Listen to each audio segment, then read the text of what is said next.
second framework is one that I'm currently working on right now, which is the Parental Identity Development model. And that really looks at how do you know what type of parent you want to be through the lens of watching your child grow.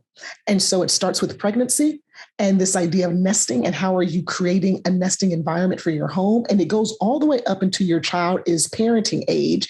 And in that space, you and your child, if all things go according to plan, right? And you're moving through your parental identity in a healthy way, by the time your child is of parenting age, which let's just say like mid to late 20s, you should be sharing experiences and not fighting each other or not liking each other or not talking to each other.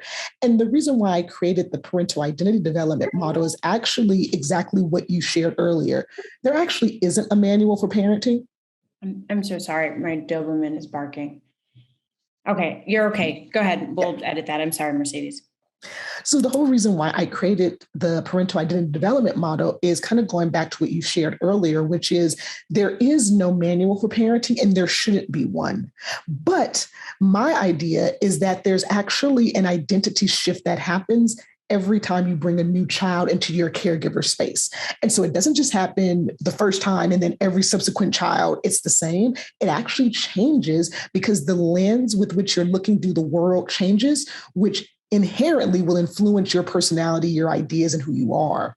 And so my parental identity development model is a framework that I'm developing for mental health clinicians to understand parents the way that we understand child development, brain development, all these other developmental models. I want mental health professionals to be part of the task force of people who do not continue to perpetuate that shame and continue to perpetuate those outdated views of what makes a good parent. And instead, we're looking at how does a parent develop a sense of themselves and their competency and their competence through raising their child at these different stages of their identity development.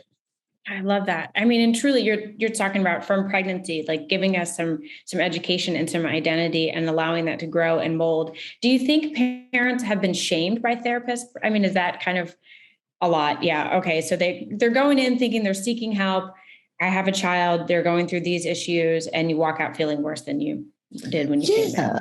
And I think it's because we don't truly understand what it means to be a parent. So we unfortunately, we use measuring sticks that are really biased and don't incorporate other people's experiences.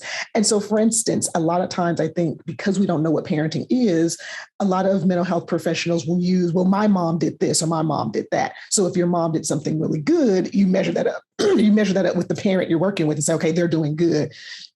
But if that parent's doing something bad and you measure it up to them, now you're looking at, okay, I'm measuring somebody by what I think is good or bad parenting.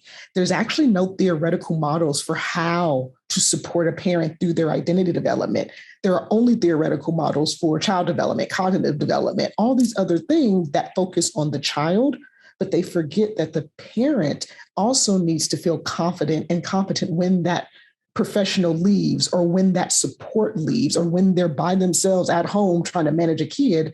Their identity is what gets triggered in that moment, right? And so if they don't know who they are, if they don't believe in themselves, if they continuously think that they're bad because they're getting all this feedback from a professional and their family and their community, when that identity kicks in, it's going to kick into something that's not healthy and they're going to project out on their child.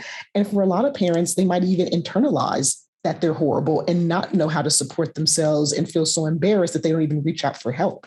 And so my idea is that we have to really support parents in developing a healthy identity so they know where to go to when there's no professional around, there's no support, and it's just them and their child trying to manage the world together.